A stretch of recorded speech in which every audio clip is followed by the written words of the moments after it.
Hello नमस्कार दोस्तों, welcome to AR publication. I hope आप सभी बहुत अच्छे होंगे। जैसा कि आपके एग्जाम्स आने वाले हैं और चल रहे हैं तो काफ़ी सारा प्रेशर होगा। बहुत सारे बच्चे कमेंट्स भी कर रहे थे कि मैम अभी लेक्चर नहीं देख पा रहे हैं बिकॉज एग्ज़ाम्स है, CHSL आने वाला है आपका, और भी काफ़ी सारे एग्जाम्स हैं लाइन में। तो जब भी आपको टाइम मिले, कोई भी टॉपिक पढ़ना हो तो आप डेफिनेटली लेक्चर्स को देख सकते हैं। तो मैं क्लास से पहले एक इंट्रोडक्शन देना चाहूँगी कि ये हमारी क्लास कैसे किस तरीके से चल रही है। तो मैं बता देती हूँ आपको, जिनको नहीं पता है, कि हम शिवास बुक जो है हमारी GS GK के लिए AR पब्लिकेशन की, उसके वीडियो लेक्चर्स हम आपको प्रोवाइड कर रहे हैं और ये उसी सीरीज में आपका 9th लेक्चर हो जाता है। ऑलरेडी 8 लेक्चर हम कवर अप कर चुके हैं। सबसे पहला हमारा सब्जेक्ट रहा है आपका पॉलिटी, तो ये पॉलिटी की आपकी 9th क्लास होगी। आई होप आप सबको चीज़ें समझ में आ रही होंगी। बाकी जो भी आपके सजेशंस हैं आप कंटिन्यूसली कमेंट में लिख ही रहे हैं, लेकिन एक चीज़, एक शिकायत है जो मैं डेफिनेटली करूँगी कि या तो आप पूरा लेक्चर नहीं देखते हैं या फिर उतना टेंशन पे नहीं करते हैं, क्योंकि मैं बीच बीच में आपसे बहुत सारे क्वेश्चंस पूछती हूँ। तो आपका ये फर्ज बनता है कि आप उसके आंसर्स कमेंट बॉक्स में लिखिए। अगर नहीं आते हैं तो देखो गूगल करके लिखिए। अगर एक बार लिखोगे तो वो कभी नहीं भूलोगे, और खुदा ना खास्ता अगर एग्जाम में आ गया तो फिर कहोगे अरे मैम अच्छा हुआ, फिर मेरे लिए आप धन्यवाद बोलोगे आके। ठीक है, तो ये आपकी हमारी किताब की इंडेक्स है। किताब के बारे में बता दूं, शिवास बुक नाम है उसका। GS GK के लिए दोनों मीडियम में आपको मिल जाएगी। काफ़ी अच्छे से चीज़ें उसमें डिस्क्राइब कर रखी हैं आपको। सबसे पहले आपका पूरा GS का थ्योरी सिलेबस कवर अप है एंड उसमें सब्जेक्ट वाइज सेग्रीगेशन है। साथ ही उसके आपको प्रीवियस ईयर क्वेश्चंस देखने को मिल जाएंगे एंड उसके साथ ही जो एक सबसे बेहतरीन चीज़ है वो है कि आपको 1 लाइनर फॉर्म में ऐसे पॉइंट्स दे रखे हैं जिनसे 20, 25, 30 बार इस तरीके से क्वेश्चंस बने, तो उनको 1 लाइनर फॉर्म में दिया हुआ है ताकि मतलब लास्ट मोमेंट पे आपको रिवीजन को इधर उधर ना भटकना पड़े। तो काफ़ी अच्छी बुक है जिसके साथ आप जा सकते हो। ओके, बाकी इन लेक्चर्स की बात करूं तो जिनके पास नहीं है बुक पहले तो ले लीजिए, और मतलब उन बच्चों के लिए भी हेल्पफुल है जो भी इन टॉपिक्स को पढ़ रहे हैं, वेदर बुक है या नहीं है, तो सभी के लिए ये लेक्चर काफ़ी बेनिफिशियल होने वाला है। बट आप देख सकते हैं कि ये हमारा इसका जो रेफरेंस है वो आप हमारी किताब है, ये पूरी इंडेक्स है पॉलिटी की। तो आज का हमारा टॉपिक क्या है? मौलिक अधिकार। वैसे हमारा कल का टॉपिक भी मौलिक अधिकार था, जिसमें हमने कहाँ तक बात करी थी? हमने आर्टिकल 24 तक हम बात कर चुके थे, आर्टिकल 24। तो आज हम बात करेंगे right to freedom of religion, यानी कि धार्मिक स्वतंत्रता का अधिकार के बारे में हम बात करेंगे। और ये कब कहाँ से कहाँ तक आ जाता है? ये आपका 25 से 28 यानी कि आर्टिकल 25 से 28 में देखने को मिल जाएगा। एक बार हम फिर से रिकॉल कर लेते हैं कि हमने फंडामेंटल राइट्स देखे थे। फंडामेंटल राइट्स यानी कि मौलिक अधिकार आपके भारतीय संविधान में पार्ट 3 में दिए गए हैं, और आर्टिकल की बात करें यानी अनुच्छेद 12 से लेके 35 तक देखने को मिल जाते हैं। वही मैंने बताया था 12 और 13 में आपका कोई भी मौलिक अधिकार नहीं है। 12 में आपकी राज्य की परिभाषा, स्टेट की डेफिनेशन देखने को मिलती है, जिसमें राज्य में उत्तर प्रदेश, मध्य प्रदेश नहीं है, कल अच्छे से बताया था। 13 में क्या दे रखा है आप बताइए, और उसके बाद हमारे मौलिक अधिकार शुरू हो जाते हैं। और मौलिक अधिकार की बात करें तो मौलिक अधिकार भी आपके आर्टिकल 32 तक रहते हैं। उसके बाद क्या चीजें अगले 3 आर्टिकल में देखने को मिलती है वो हम आज पूरा कंप्लीट कर लेंगे। तो वही हमारा है, पहले हम देख रहे हैं थ्योरी, देन उसके बाद आपके क्वेश्चंस को कर रहे हैं। तो राइट टू इक्वलिटी हम देख चुके हैं, ठीक है। राइट टू फ्रीडम यानी कि आपका स्वतंत्रता का अधिकार हम देख चुके हैं। साथ ही हमारा एक्सप्लॉयटेशन यानी कि शोषण के विरुद्ध अधिकार, ये भी हम कवर अप कर चुके हैं। तो आज है हमारा right to freedom of religion यानी कि धार्मिक स्वतंत्रता का अधिकार, अनुच्छेद 25 से लेकर 28 तक इसको हम देखेंगे। ठीक है, तो आइए सबसे पहला आर्टिकल हम देख लेते हैं क्या कह रहा है सबसे पहला अनुच्छेद। तो अनुच्छेद 25 हमारी बात करता है कि आपका विवेक की स्वतंत्रता, धर्म की स्वतंत्रता, रूप से पालन, आचरण और प्रचार करने का अधिकार, यानी कि freedom of conscience and right to freely profess, practice and propagate religion, यानी कि कोई भी व्यक्ति अपने धर्म को क्या कर सकता है? प्रोपोगेट कर सकता है, मान सकता है, लेकिन यहाँ पे भी एक्सेप्शन है। आपके अधिकार तब तक अधिकार रह जाते हैं जब तक वो दूसरे को कोई भी दिक्कत सामना नहीं दे रहे हैं। ठीक है, तो क्या है, जन व्यवस्था खराब नहीं होनी चाहिए, साथ ही हमारा पब्लिक ऑर्डर, नैतिकता बरकरार रहनी चाहिए, साथ ही आपके क्या है, मोरालिटी ऑफ हेल्थ का भी ध्यान रखना चाहिए। तो आप अपने धर्म को शांतिपूर्वक अच्छे से जिस भी धर्म को आप चाहें उसका पालन कर सकते हैं। तो आपको किसी भी धर्म को अपनाने की, मानने की प्रॉपर स्वतंत्रता है, और वो हमारा भारत का संविधान आर्टिकल 25 अनुच्छेद 25 में आपको देता है। ठीक है, अगला आ जाता है हमारा अनुच्छेद 26। अनुच्छेद 26 क्या कहता है कि every religious denomination has a right to manage its own affair in matter of religion, यानी कि हर धार्मिक संप्रदाय को यह अधिकार है कि अपने धार्मिक मामलों का प्रबंधन करने का अधिकार है। मतलब धार्मिक मामलों का, जैसे कि जो लोग हिंदू धर्म का पालन करते हैं, प्रॉपर है उनको कि भाई मंदिरों में जाइए, अपना पुजारी होंगे, कैसे पूजा अर्चना करनी है, कैसे चीजें क्या करना है, ये अपने धर्म के लिए आपके पास अधिकार है, आप कर सकते हो। लेकिन यहां भी वही चीज है कि दूसरों के अधिकारों का हनन नहीं होना चाहिए।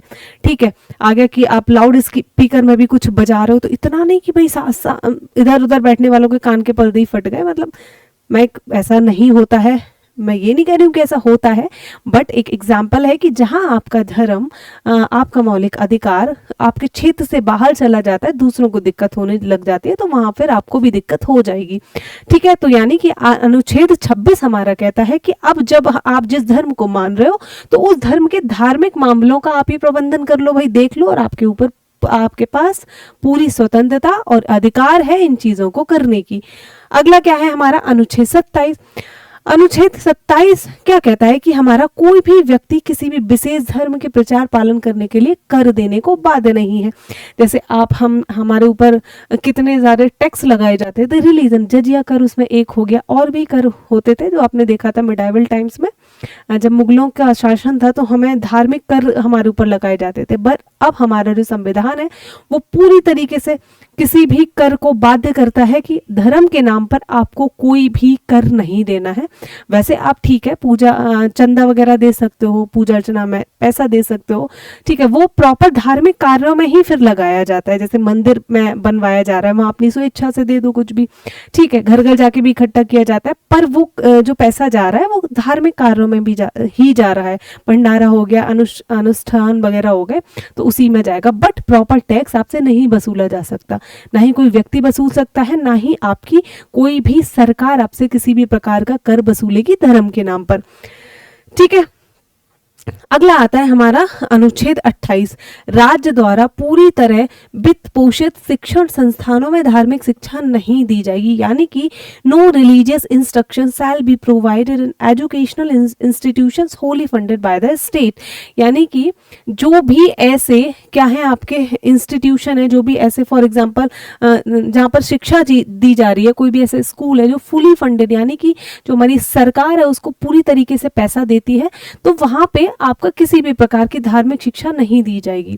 ना ही आप हिंदुओं की शिक्षा दे सकते हो, ठीक है, हिंदुओं के धर्म की, नहीं आप मुस्लिम धर्म की, नहीं आप सिख ईसाई किसी भी धर्म की आप कोई भी शिक्षा नहीं दे सकते हो। लेकिन ये बात सिर्फ और सिर्फ उन इंस्टीट्यूशंस के लिए है जहां पर हमारा पैसा कहां से आ रहा है, पैसा पूरा का पूरा, यानी कि 100% पैसा आपकी सरकार के द्वारा आ रहा है। ठीक है, ये लाइन याद रखिएगा कि एजुकेशनल इंस्टीट्यूशन जो बिल्कुल पूरी तरीके से स्टेट के द्वारा हमारा फंड किए जा रहे हैं। तो एक बार और देख लेते हैं। 25 बोलता है हमारा कि आप कोई भी धर्म को मान सकते हो, प्रोपोगेट कर सकते हो, उस धर्म का पालन कर सकते हो, कोई भी आपको नहीं रोकेगा टोकेगा। रोक रहा है तो फिर भाई पहुंच जाओ सुप्रीम कोर्ट, ठीक है, और हाई कोर्ट भी जा सकते हैं। एंड अगला हमारा कह रहा है आर्टिकल 26 कह रहा है कि अब आपने जो भी धर्म माना है उस धार्मिक मामलों में हर तरीके का प्रबंध करने का अधिकार भी आपके पास है। एंड अगला आर्टिकल वही 27 कहता है कि धर्म के नाम पर आपको कोई भी कर, कोई भी टैक्स नहीं देना होगा। कोई मांगता है तो फिर बताओ, हम देखते हैं उसको। अगला आता है हमारा अनुच्छेद 28 जो कहता है कि हमारा मतलब जो भी आपके एजुकेशनल इंस्टीट्यूशन है जहां फंडिंग सरकार के द्वारा दी जाती है पूरी तरीके से 100%, उसमें धार्मिक शिक्षा नहीं दी जाएगी, उसको प्रॉपर क्या सेकुलर बना के हम रखेंगे। तो आई होप क्लियर हो गया होगा। ठीक है, अब क्लियर हो गया तो फिर आ जाते हैं हम क्वेश्चंस पे, और सेम हम वही क्वेश्चन कराएंगे जो हमारी बुक में दिए हुए हैं, बस यहाँ पे आपको पीपीटी फॉर्मेट में, ताकि आप समझ सकें अच्छे से, इसलिए हमने दे दिया है। ठीक है, क्वेश्चन देखो, पहले पॉज किया करो, वीडियो को खुद से लगाने की कोशिश करो, और नहीं होता है तो एक्सप्लेनेशन देखो, होता है तब भी देख लो क्या जाता है। ठीक है, तो हम क्वेश्चंस को देखेंगे। तो हमारा पहला क्वेश्चन कहता है, भारतीय संविधान में उल्लेखित निम्नलिखित में से कौन सा कथन धर्म की स्वतंत्रता के अधिकार के संबंध में असत्य है। ठीक है, अब ये रॉन्ग को पूछ रहा है, ये याद रख लिए, मुझसे भी कई दफा गलती हो जाती है ना, जल्दी जल्दी में जब हम पढ़ते हैं, अरे ये तो आता ही है, और जो लगता है ना आते ही है वही गलत होते हैं, क्योंकि कॉन्फिडेंस, इतना कॉन्फिडेंस के चक्कर में ओवर कॉन्फिडेंट हो जाते हो कि ये तो आता ही है, बट बेटा फिर वही गलत हो जाता है। तो जब कोई सवाल लगे ना, यार इतना इजी पूछ ले, वहां पे दिमाग की घंटी बजनी चाहिए, इजी है तो भाई देखूं इसमें कुछ ऐसा तो टफ तो नहीं है। ठीक है, तो इसमें इनकरेक्ट पूछ रहा है। अब पहला देख लेते हैं हम क्या है। पहला option, it is mentioned in article 25 से 28। क्या हमारा 25 से 28 अनुच्छेद में आते हैं धार्मिक की स्वतंत्रता, वो तो फिर आपका बिल्कुल करेक्ट है, हमारा फर्स्ट ऑप्शन तो देखो करेक्ट हो जाता है। दूसरा हो गया हमारा, यह धार्मिक मामलों के प्रबंधों की स्वतंत्रता प्रदान करता है, बिल्कुल करता है। आर्टिकल किस में देखा था, जल्दी जल्दी रिकॉल करो, 26 में देखा था हमने, क्या 26 में। ठीक है, तो ये भी ठीक है। It provides freedom to practice worship. क्यों भाई, धर्म जब आप मान रहे हो कोई भी, तो प्रैक्टिस भी कर सकते हो, पूजा पाठ अर्चना जो चाहे, नमाज पढ़ना जो चाहे आप कर सकते हो। ठीक, तो ये भी हमारा आ जाता है।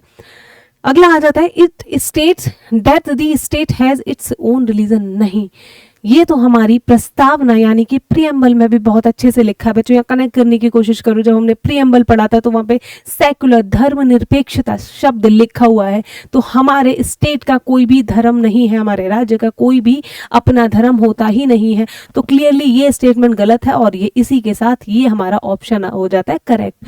और जैसे कि आ गया, बिल्कुल आप फ्रीडम को वर्शिप कर सकते हो, लेकिन यहाँ पे भी फिर वही आ जाता है ना कि आपके अधिकार दूसरों के अधिकारों का हनन ना करें। जैसे कि नमाज वाला कई दफ़ा ये थोड़ा सा विवाद आता है कि आप सड़क पे बैठ के नहीं पढ़ सकते, कोई भी पब्लिक प्लेसेस पे बैठ के नहीं पढ़ सकते। अब ऐसा भी पूजा की भी मैं बात करूं कि कई मन करा कि हम तो भाई ये हाईवे जा रहा है, इस पे बैठ के पूरा हवन ववन एकदम से करेंगे, वहीं पे लगा लेंगे, तो वो चीज़ नहीं है। वर्शिप भी अगर आप कर रहे हो तो क्या है, दूसरों के बारे में भी थोड़ा सा सोच के करो। ठीक है, तो ऐसा नहीं है कि अब तो ये हमारा क्या है अधिकार है तो हम करेंगे। ठीक, तो हमारा इसमें ऑप्शन हो जाएगा डी, ऑप्शन डी। एक बार आप ये एक्सप्लेनेशन भी पढ़ लीजिए, खुद से पढ़िए, वही चीज है जो मैंने अभी आपको बताया था। अगला क्वेश्चन देखते हैं। अगला क्वेश्चन हमारा कह रहा है, निम्नलिखित में से कौन सा अधिकार भारतीय संविधान के अनुच्छेद 25 के द्वारा गारंटेड है। वही 25 में क्या दिया है। पहला ऑप्शन है राइट टू रिलीजियस फ्रीडम। क्या धार्मिक स्वतंत्रता का अधिकार है, ऑब्वियसली है। राइट टू इक्वालिटी, नहीं भाई, राइट टू इक्वालिटी, अब यहाँ याद करो राइट टू इक्वालिटी किन आर्टिकल्स में पढ़ के आए थे। कल्चरल एंड एजुकेशनल राइट, इसकी हमने बात नहीं करी है, ये अभी आगे आएंगे। कॉन्स्टिट्यूशनल रिमेडीज, इसकी भी बात नहीं करी है, 32 है, आगे पढ़ेंगे हम। तो हमारा धार्मिक स्वतंत्रता का अधिकार आर्टिकल 25 में दिया है, जो कहता है आप किसी भी धर्म को मान सकते हो आराम से, कोई दिक्कत प्रॉब्लम होने वाली नहीं है। अगला सवाल देखते हैं। अब देखिए, आप जो भी हम पढ़ रहे हैं, जो भी हम थ्योरी में कवर अप कर रहे हैं, उससे हमारे सवाल बन रहे हैं, तो अब देख सकते हो एक्यूरेसी की, एक तो कंटेंट देना और कंटेंट कौन सा जरूरी है, कौन सा एग्जाम पॉइंट ऑफ व्यू से जरूरी है। वरना तो भाई देखो, एक आर्टिकल पे ना मैं भी चाहूँ तो 1 घंटे की क्लास ले सकते हो, लेकिन हमको यहाँ वो पढ़ना है। एक दो चीज हम एक्स्ट्रा पढ़ सकते हैं, लेकिन प्रिसाइजली हमको उन्हीं चीजों को पढ़ना है जो आपके एग्जाम में पूछी जाती है। ठीक है, अगला सवाल देखते हैं। अगला कह रहा है, भारतीय संविधान के किस अनुच्छेद में उल्लेख है कि प्रत्येक धार्मिक संप्रदाय या वर्ग को चल और अचल संपत्ति के स्वामित्व और अर्जन का अधिकार होगा। यानी कि वो पूछ रहा है कि in which article of the Indian constitution it is mentioned that every religious denomination और any section thereof shall have right to own and acquire movable and immovable property. तो अनुच्छेद 26 जो कहता है कि अगर आपके धर्म को प्रोपोगेट करने के लिए प्रावधान जो भी होंगे वो आप कर सकते हैं। जैसे मैंने बताया, कई मंदिर अगर आप अपने धर्म के लिए स्थापित करना है आप बनाइए, कहीं मस्जिद तो आप बनाइए। तो इस तरीके का प्रॉपर्टी आप धार्मिक चीजों के लिए एक्वायर कर सकते हो, ये हमारा 26C में दे रखा है। तो करेक्ट आपका ऑप्शन हो जाएगा डी। ठीक है, देख सकते हैं आप हमारे भारतीय संविधान के अनुच्छेद 26C में उल्लेख है कि प्रत्येक धार्मिक संप्रदाय या वर्ग को चल और अचल संपत्ति के स्वामित्व और अर्जन का अधिकार होगा। और 26D में ये उल्लेख है कि ऐसी संपत्ति का विधि के अनुसार प्रशासन करने का अधिकार होगा। ओके, एंड अगला सवाल देखते हैं हम। अगला सवाल कह रहा है आपका, भारतीय संविधान का कौन सा अनुच्छेद राज्य द्वारा वित्त पोषित किसी भी शिक्षण संस्थान में धार्मिक शिक्षा को प्रतिबंधित करता है, यानी कि धर्म की शिक्षा नहीं दी जाएगी। और ये जहां से वित्त कोषीय कहां से हो रहा है, ये हमारा राज्य, हमारा सरकार उसको क्या है पैसा दे रही है। तो ये हमने आर्टिकल किसमें देखा था, आर्टिकल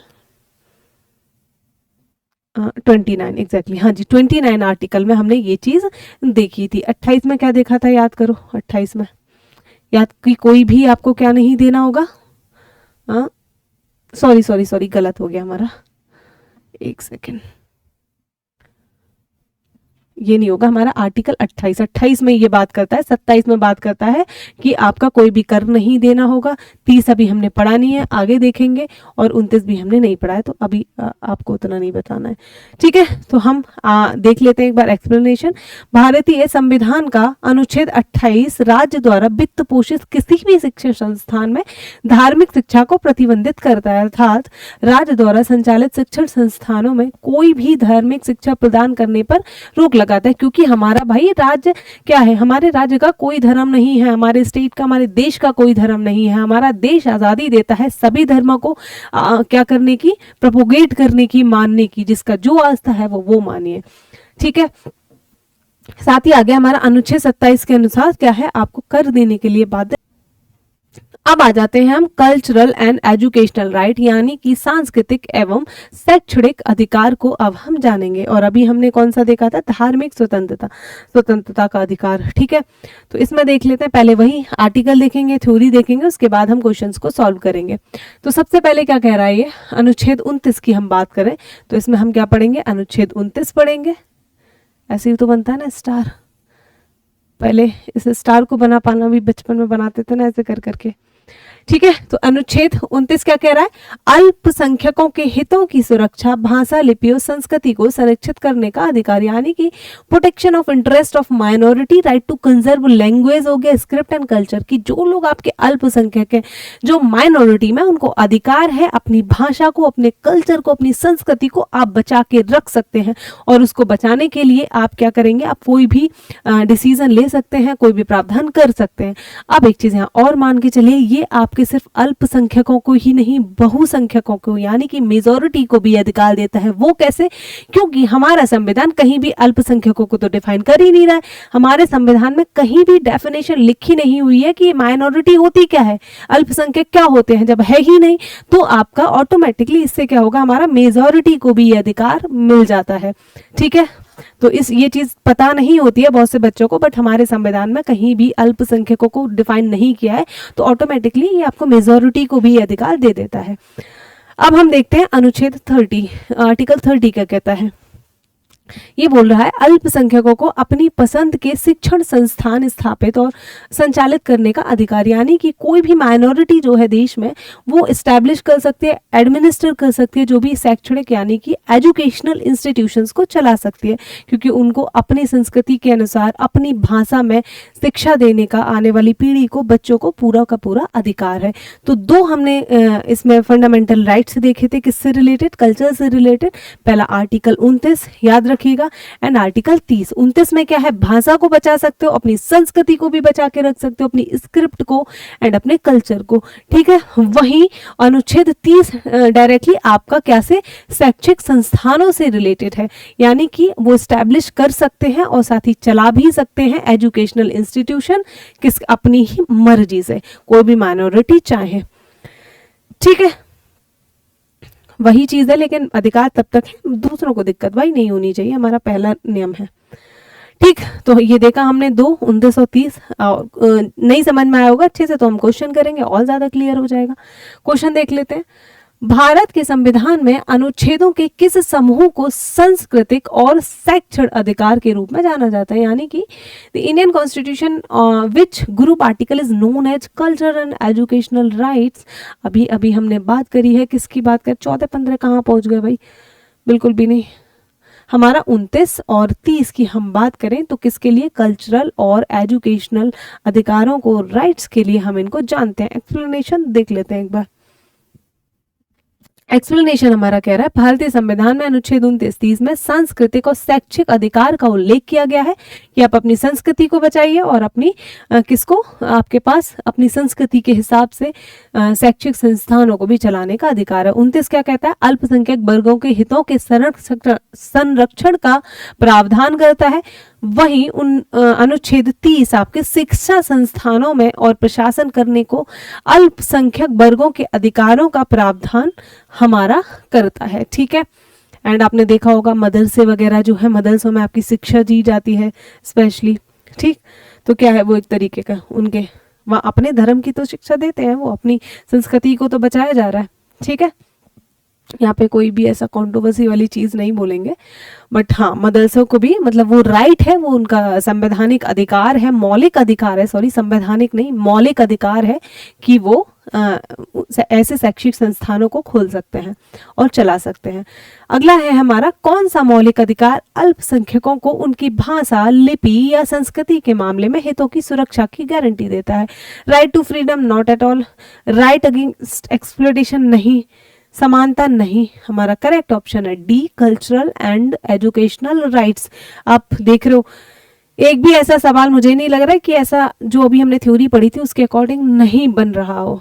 ठीक है, तो एक बार एक्सप्लेनेशन भी देख लीजिए। संस्कृति और शैक्षिक अधिकारों में अनुच्छेद 29 अल्पसंख्यकों को उनकी भाषा, लिपि या संस्कृति के मामले में हितों के सुरक्षा की गारंटी प्रदान करता है। अगला सवाल देखते हैं। अगला क्वेश्चन हमारा बोल रहा है, कौन सा अनुच्छेद यह प्रावधान करता है कि सभी अल्पसंख्यकों को अपनी पसंद के शैक्षणिक संस्थानों को स्थापित और संचालित करने का अधिकार है? तो वही हमारा आ जाएगा अनुच्छेद 30, यानी कि आर्टिकल 30 आपकी ये बात करता है। अब देखिए, खुद से देख के चलिए, बार बार रिपीट हो रहा है तो एक्सप्लेनेशन में सेम चीज आपकी मेंशन्ड है। ठीक, तो हमने देखा अभी कल्चरल एंड एजुकेशनल राइट्स देखे। अब हमारे अगले आ जाएंगे कॉन्स्टिट्यूशनल रेमेडीज, यानी कि राइट टू कॉन्स्टिट्यूशनल रेमेडीज, यानी कि संवैधानिक उपचारों का अधिकार। देखो भाई, ये इतने सारे अधिकार हैं, ये अधिकार आपको हनन ना हो, ये भी तो आपका अधिकार होना चाहिए, क्योंकि एक बार इन अधिकारों का हनन होना शुरू हो गया तो फिर आपका क्या है, कोई अधिकार रह नहीं जाते। तो आर्टिकल 32 अनुच्छेद 32 ऐसा है कि जो खुद में भी एक अधिकार है, फंडामेंटल यानी कि मूल अधिकार है, और ये खुद के साथ साथ बाकी अधिकारों का भी क्या कर रहा है, संरक्षण कर रहा है, सबको बचा के रख रहा है कि एक भी अधिकार टस से मस हुआ तो मैं यहाँ बैठा हूं, मैं सबका बाप हूं, ये मान सकते हो, ये है घर का बाप। ठीक है, ये सबको बचाएगा, खुद को तो बचाएगा ही बचाएगा, लेकिन सारे बाकी अधिकारों को भी बचाएगा, यानी कि अपने सारे अधिकार आपको मिले, उनको आप बचा पाओ, उसके लिए भी आपका अधिकार है। इतना समझ लीजिए। अब हम इसमें देखते हैं क्या इस आपके अधिकार में आर्टिकल 32 में आपका कहा गया है कि हमारा मौलिक अधिकारों के उल्लंघन पर सीधे सुप्रीम कोर्ट में याचिका दायर करने का अधिकार, यानी कि right to move the supreme court for enforcement of the fundamental right. जैसे कल हमने बात करी थी कि वो नौकरानी सिनेमा हॉल में आके बैठ गई थी और उसने भगा दिया कि जाओ तुम यहाँ से निकलो। भाई वो नौकरानी सीधे सुप्रीम कोर्ट के पास जाएगी, फिर क्या है, फिर पता चलेगा उसको कि वो क्या चीज है। तो मतलब वो अपने मूल अधिकार का संरक्षण कि भाई तुमने कैसे मुझे नौकरानी मतलब मुझे कैसे हटा दिया। ठीक है, आप किसी के साथ भेदभाव नहीं कर सकते हो, सिंपल सी बात है। तो हमारा 32 क्या बोलता है, जैसे ही आपका कोई भी अधिकार छीनना शुरू हो जाए आप सीधे पहुंच जाओ कहाँ, सुप्रीम कोर्ट में, न्यायपालिका में, और वो आपको बताएगी। और ये सुप्रीम कोर्ट के पास ही नहीं है, आप जो है किस में भी जा सकते हो। देखो आप हाई कोर्ट में भी जा सकते हो बेटा। हाई कोर्ट में आपका किस आर्टिकल के 226 आर्टिकल 226 के हिसाब से आप कहाँ जाओगे, आप जाओगे हाई कोर्ट में अपने इन अधिकारों को लेके। तो आपके रिट्स डाल सकते हो आप, रिट्स। ठीक है, कि हमारा मौलिक अधिकार का इसका हनन हुआ है तो हमको चाहिए न्याय। अब ठीक है, तो सुप्रीम कोर्ट और उच्च न्यायालय रिट जारी कर सकते हैं। Supreme court and high court can issue writ, और सुप्रीम कोर्ट की पावर 32 में हो गई एंड हाई कोर्ट की 226 में।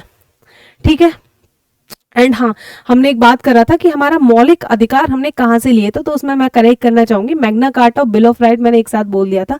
हमारे जो मौलिक अधिकार हैं वो कहाँ से लिया है हमने, ये आइडिया, ये हमारा यूएसए यानी कि यूनाइटेड स्टेट्स ऑफ अमेरिका से लिया है बिल ऑफ राइट्स। बट जो मैग्ना कार्टा था, पहली दफा जो अधिकारों की बात हुई थी वो ब्रिटेन में हुई थी, 1200 समथिंग कुछ ईयर था, 1215 if I am not wrong, एक बार चेक कर लीजिएगा। वहां पे मैग्ना कार्टा आया था, जिसको वो कहाँ का था, ब्रिटेन। तो मैग्ना कार्टा अगर शब्द आ जाए तो वो ब्रिटेन का है।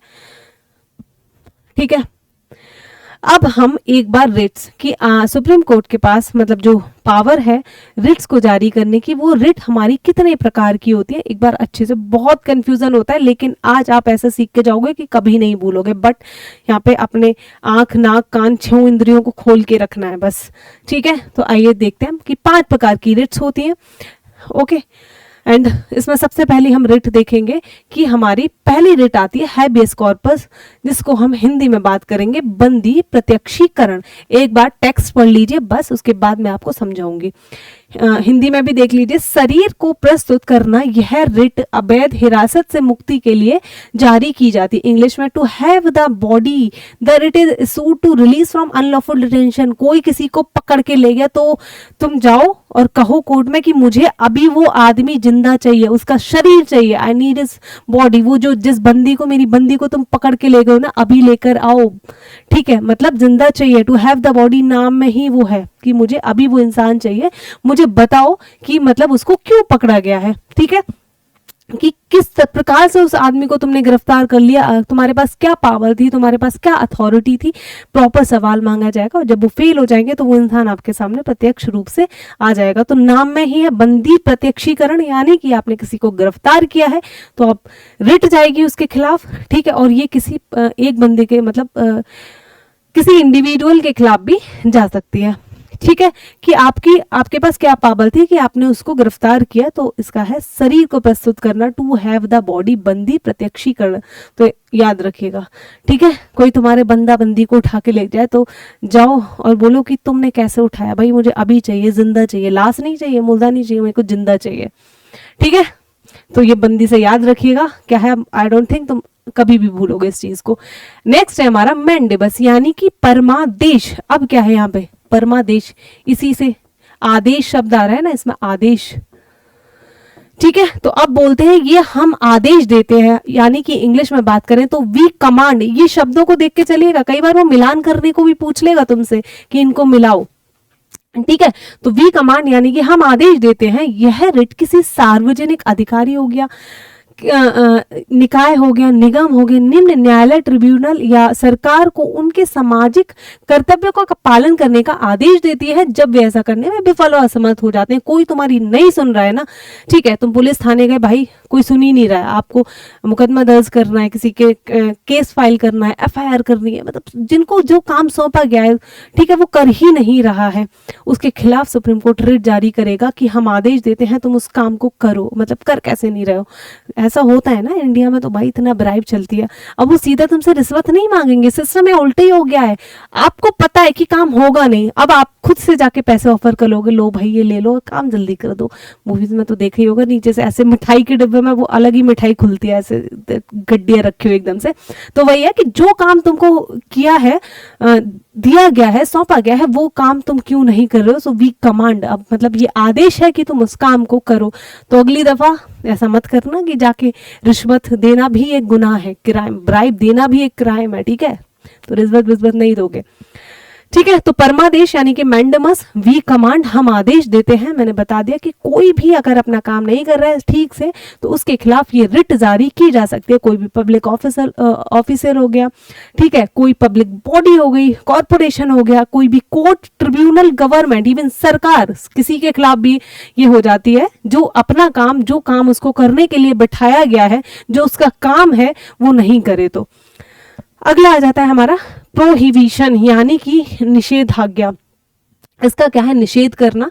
याद रखिएगा, टू फॉरबिड, निषेधाज्ञा से तो निषेध करना आराम से मिला सकते हो, प्रोहिबिशन यानी कि टू फॉरबिड। इसका देख लेते हैं क्या है मतलब। ये रिट उच्च न्यायालय द्वारा निम्न न्यायालय यानी कि ये ऊपर वाला जो कोर्ट है ना वो नीचे वाले कोर्ट को दे रहा है। क्या?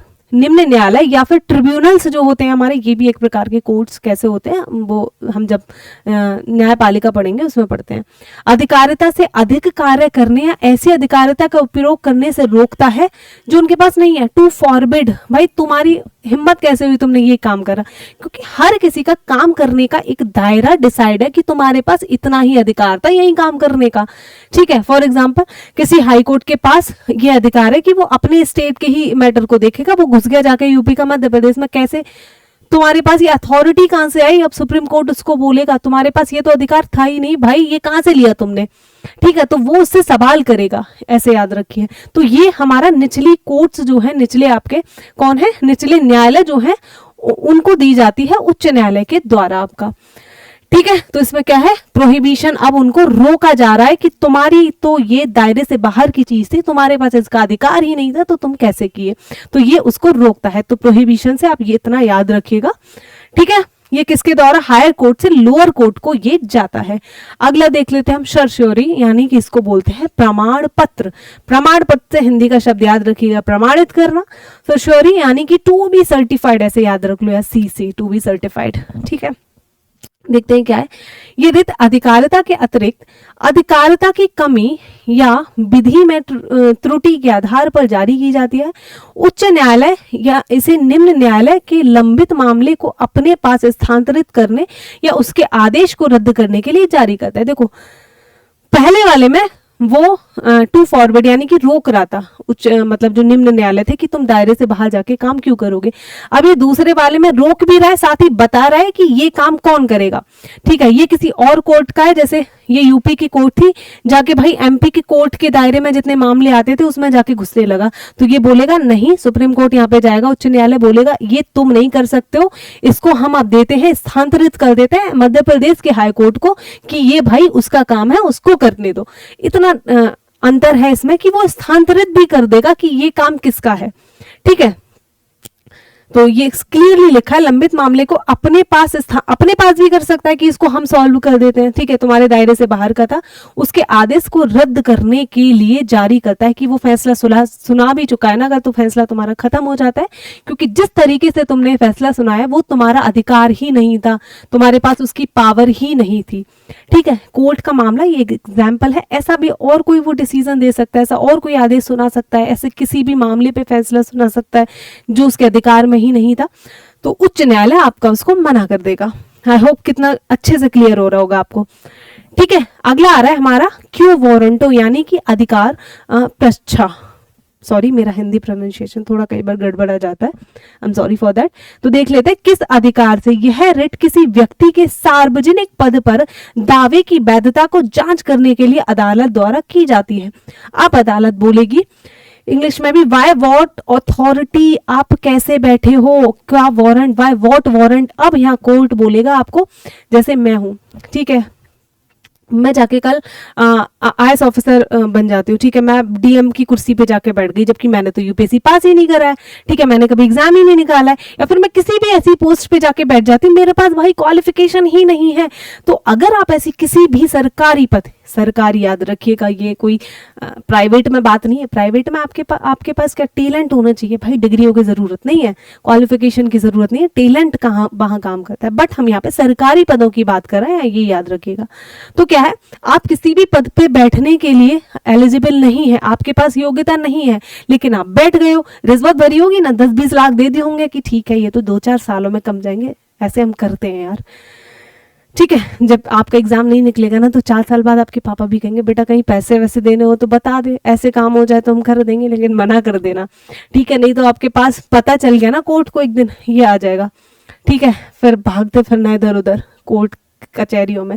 तो ये बोलता है, सिंपल सी बात, सिंपल शब्दों में, हम अपने पॉइंट से भटक गए थे, कि अगर आप किसी पद पे विराजमान हैं, सरकारी पद पे बैठे हुए हैं और आपके पास योग्यता नहीं है, तो आपके खिलाफ रिट जारी हो जाएगी कि क्या आपके पास अथॉरिटी है जिससे आप इस पद पे विराजमान है, और छोड़िए और निकलिए यहाँ से। ठीक है, तो किसी भी धांधलेबाजी के थ्रू ऐसे टैक्टिक वगैरह भिड़ा भिड़ू के अगर आप बैठे हो तो आपको हटा दिया जाएगा किस रिट के अधिकार पक्षा, यानी कि क्यों वारंटो, वाई वॉट अथॉरिटी, किस अधिकार से बैठे हो भाई तुम। आई होप क्लियर हो गया होगा। एक बार और रिवीजन कर लेते हैं।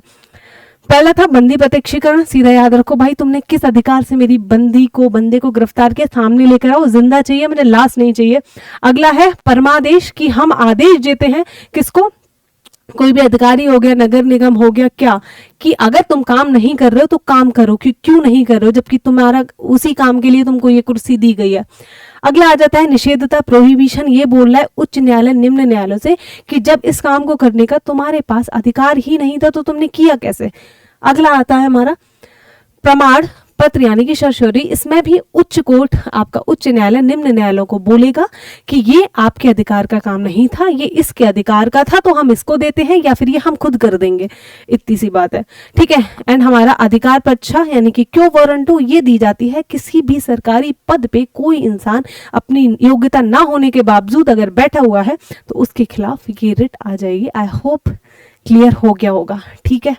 एंड अगर अब भी भाई गलत करके आते हो तो फिर बहुत गलत बात है, ठीक है। नेक्स्ट देख लेते हैं हम। अब इससे रिलेटेड हम क्वेश्चन देखेंगे और अभी जो पढ़ा है उसको एक बार चेक भी कर लो कि क्या मैं ऐसे ही हम बकवासबाजी कर रहे थे या सही में पढ़ रहे थे। Dash called the right to constitutional remedies the soul of the constitution, और हाँ इसको सोल ऑफ द कॉन्स्टिट्यूशन भी कहा जाता है। और ये आपका क्वेश्चन है, इसको मैं क्वेश्चन नंबर 1 लिखती हूँ कि ये किसने कहा था, हमारा कमेंट बॉक्स में आंसर दोगे। आर्टिकल 22 यानी कि अनुच्छेद 32 को संविधान की आत्मा किस व्यक्ति ने कहा था।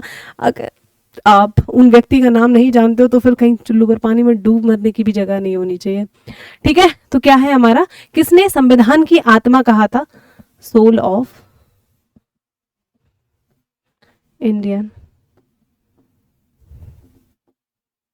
कॉन्स्टिट्यूशन।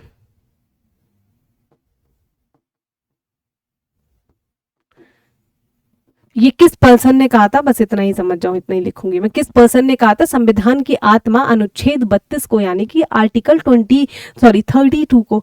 तो इसमें हम देखते हैं, अरे यार ये तो क्वेश्चन ही है, तो ये हमारा है डॉक्टर BR अम्बेडकर ने कहा था। मैं भावनाओं में बह गई, मैंने वही स्टेटमेंट देखा बस। ये हमारा क्या है, डॉक्टर BR अम्बेडकर, नीचे लिखा है, सॉरी, ठीक है। तो हमारा डॉक्टर BR अम्बेडकर ने संवैधानिक उपचार के अधिकार को संविधान की आत्मा कहा था, क्योंकि अगर आर्टिकल 32 को हम उड़ा के फेंक देना, खत्म कर दे, तो भाई ऊपर के क्या अधिकार सब खत्म, ठीक है, क्योंकि वही सारे अधिकारों को बचा रहा है, खुद को भी बचा रहा है, वो सबको भी बचा रहा है, ठीक है। जैसे घर में एक पिता की भूमिका होती है, माता की भी होती है, नो डाउट, जैसे आपके पेरेंट्स हो गए, खुद को भी बचाते हैं और आपको भी बचाते हैं, तो एक उस प्रकार की भूमिका आर्टिकल 32 की रहती है। इस अनुच्छेद के अनुसार मौलिक अधिकारों के उल्लंघन होने पर कोई भी व्यक्ति सर्वोच्च न्यायालय का दरवाजा खटखटा सकता है। तो आर्टिकल 32 में सिर्फ सर्वोच्च न्यायालय है, उच्च न्यायालय में दूसरा आर्टिकल है, दूसरा अनुच्छेद है। अर्थात यह अनुच्छेद मौलिक अधिकारों को लागू करने के लिए सर्वोच्च न्यायालय जाने का अधिकार देता है, ठीक है। अगला देख लेते हैं। अगला क्वेश्चन क्या कह रहा है, भारतीय संविधान का निम्नलिखित में से कौन सा अनुच्छेद मौलिक अधिकारों को लागू करने के लिए सर्वोच्च न्यायालय जाने के अधिकार से संबंधित है। आर्टिकल 32। बहुत ज्यादा डिस्कस कर लिया, क्वेश्चन में हम टाइम नहीं गवाएंगे, ठीक है। नेक्स्ट क्वेश्चन देखते हैं। Which of the following in the Indian Constitution is categorized as a right to constitutional remedies, यानी कि संवैधानिक उपचार के अधिकार में वर्गीकृत किया गया है, किसको किया गया है। तो हमारा इसमें आ जाएगा आपका आर्टिकल 32 से 35, ठीक है। आर्टिकल 32 से 35 हमारा क्या है, संवैधानिक उपचार में आते हैं। आर्टिकल 32 के जरिए आप रिट्स, जो आपकी जो कोर्ट है वो रिट जारी कर सकता है, और बाकी 33, 34, 35 को हम अभी देखेंगे, ठीक है। तो आर्टिकल 32 से आपका 35 तक आ जाता है। एक बार एक्सप्लेनेशन देख लेते हैं। भारतीय संविधान के अनुच्छेद 32 में संवैधानिक उपचार के अधिकार का प्रावधान है। इस अनुच्छेद में मौलिक अधिकारों के कानूनी प्रवर्तन के प्रावधान है। ठीक है, नोट में देख लीजिए। गौरतलब है कि कर्मचारी चयन आयोग एसएससी द्वारा अनुच्छेद 32 से 35 को इसमें आंसर माना गया था। अंतर्गत निहित प्रावधानों को संवैधानिक उपचार का अधिकार माना है, जबकि जो कि भारतीय राज्य व्यवस्था के प्रमाणित स्रोतों से पढ़ने और समझने के पश्चात विरोधाभासी प्रतीत होता है, क्योंकि हमारा कहीं ना कहीं आर्टिकल 32 तो आपका डेफिनेटली उपचार दे रहा है, लेकिन 33, 34, 35 हम देखेंगे कि वो आपका आर्टिकल 33 से लेकर जो 35 हो जाते हैं वो कहीं ना कहीं हमारे जो मूल अधिकार हैं संविधान में उनको रोकता है। ठीक है, वो अभी आगे आपको समझ में आएगा, बट ठीक है, आर्टिकल इन्होंने 32 से 35 सीधा मान लिया था, तो ठीक है। फिर वैसे इसमें भी आप एलिमिनेट कर सकते थे, क्योंकि देखो 32 तो आपको पता ही था, 2 ऑप्शन में आ गया। यहाँ देखो, हमने मौलिक अधिकार ही देखे थे कि 35 पे खत्म हो रहे हैं, तो 36 का तो कोई मतलब ही नहीं, आपका आंसर ऑलरेडी 32 से 35 बन जाता है। ठीक है, संवैधानिक उपचार संविधान द्वारा प्रदान किए गए उन कानूनी तंत्रों को संदर्भित करता है जो व्यक्तियों के मौलिक अधिकारों की रक्षा और उन्हें लागू करने के लिए होते हैं। यह नागरिकों को न्यायपालिका से राहत मांगने का अधिकार देता है, जबकि उनके मौलिक अधिकारों का उल्लंघन राज्य या किसी अन्य निकाय के द्वारा किया जाता है। देखो इतने, अब जो चीज आपकी क्लैश वाली थी वो भी हमने किताब में ऑलरेडी मेंशन कर रखी है कि क्यों माना है और ये किस तरीके से हमारा एक विरोधाभासी प्रतीत होता है, क्योंकि हमारे 33, 34, 35 एक प्रकार से नहीं है कि वो आपके मौलिक अधिकारों का संरक्षण कर रहे हों, बट इस कॉन्टेक्स्ट में यही हमारा आंसर सही था। अगला क्वेश्चन देखते हैं। भारत के संविधान के डैश में मौलिक अधिकारों के कानूनी परिवर्तन का प्रावधान है। इसमें हमारा कौन सा आंसर होगा? आपका आर्टिकल 32। ठीक है,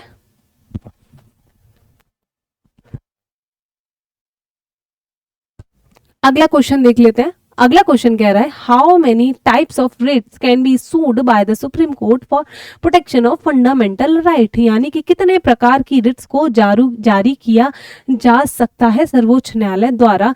अभी हमने बात करी थी 5 6, जल्दी रिकॉल करो, 5 या 6। करेक्ट ऑप्शन आपका हो जाएगा सी, यानी कि 5 टाइप्स की रिट्स को हम जारी कर सकते हैं। देखो ये वही रिट्स है यार, बहुत अच्छे से अभी समझ के आए हैं। एक बारी फिर से आप इसको पॉज करिए, वरना किताब होगी, मुझे उम्मीद है नहीं है तो ले लीजिए, और ये यहाँ से आप भी यहाँ से भी देख सकते हैं, तो हम दोबारा से इनको एक्सप्लेन नहीं करेंगे। ठीक है, अगला क्वेश्चन देखते हैं। परमादेश रिट यानी कि रिट ऑफ मैंडेमस एक मौलिक अधिकार है जिसे किसके तहत वर्गीकृत किया गया है? पहला ही ऑप्शन है संवैधानिक उपचार, constitutional remedies, culture and educational बिल्कुल नहीं, right to freedom of religion बिल्कुल नहीं, राइट टू इक्वालिटी बिल्कुल भी नहीं। ठीक है, देखो कितने अच्छे से सवाल आप कर पा रहे हो। अब आपको लगता है कि क्या इससे बाहर क्या पूछेगा यार, यूपीएससी लेवल का थोड़ी ना पूछ लेगा यार, वहां पे हम थोड़ा ज्यादा डिटेल पढ़ते हैं। आपके एग्जाम के हिसाब से जितना हम पढ़ा रहे हैं, इस क्लास में आप जितना भी पढ़ के जाओगे that is more than enough, इससे बाहर नहीं आएगा, देख लेना। ठीक है, अगला सवाल देखते हैं। Certiorari falls under which category, यानी कि उत्प्रेषण जो है हमारा किस कैटेगरी में आता है? देखते ही समझ जाना चाहिए। फ्रीडम ऑफ रिलीजन नहीं, नो बिल्कुल भी नहीं, राइट टू कॉन्स्टिट्यूशनल रेमेडीज 32। देखो तुम्हारे दिमाग की घंटी बजनी चाहिए कि भाई सारे मौलिक अधिकारों को तो यही बचा के रखिए। ठीक है, अब देख लेते हैं हम अदर, जो हमने 33 से लेकर 35 जो छोड़ दिए थे, हम उन आर्टिकल्स के बात करेंगे, और जितने भी रिमेनिंग आपके और जो क्वेश्चन हो जाते हैं उनके बारे में हम डिस्कस करेंगे। ठीक है, तो ये आपका लास्ट टॉपिक इस क्लास का होने वाला है। देख लेते हैं क्या है हमारा। अनुच्छेद 33 की सबसे पहले बात करेंगे। तो आर्टिकल 33 क्या कहता है कि पार्लियामेंट कैन रेस्ट्रिक्ट और modify fundamental right for armed forces, police and intelligence agencies, यानी कि सशस्त्र बलों, पुलिस, खुफिया एजेंसी आदि के लिए संसद मौलिक अधिकारों को सीमित कर सकती है। वही मैंने कहा कि 3200 बचा रहा है, लेकिन आपका कमीशन ने सही माना। 33 की जैसी बात आती है, ये आपके संवैधानिक मूल अधिकारों को कहीं ना कहीं रोक रहा है भाई।